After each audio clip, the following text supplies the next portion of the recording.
Today we'll discuss about dentine dysplasia. So basically, what is dentine dysplasia? It is a rare disturbance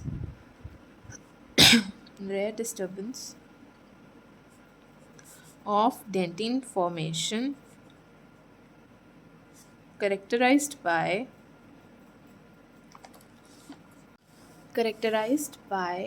normal enamel, defective dentin, and abnormal pulp. Abnormal morphology of pulp, right? So, what is the another name for dental dysplasia? It is the rootless teeth. Now, this is very important to remember because most of the questions are asked through this name only. Now, I'll just tell you the types. Also, there are two types. Before that, just remember this is an autosomal inherited dominant trait, okay? Now coming on to the types, there are of two types. One is the radicular type and the second one is the coronal type. Now in radicular type, what we see is there is a normal enamel and there is defective dentin, right? And a normal morphology of pulp. Now in this, what you will see is there will be short roots. Now because of these short roots, there will be an increase in the mobility of tooth, right? So mobility of tooth is increased. Now this usually has a normal eruption pattern. Now, what happens is, I also talked about pulp. So, in primary dentition, what we will see is either there will be complete obliteration of the pulp chamber, complete obliteration of pulp chamber, whereas in secondary, what you will see is there will be thin crescent shaped pulp.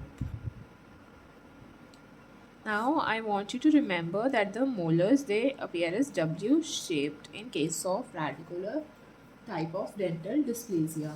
Then we will talk about the presence of a rudimentary root. Now when we take it through a radiograph, what we get is a thistle tube like appearance. Thistle tube like appearance. And when we do the histopathology, we get a lava flowing around boulders type of image.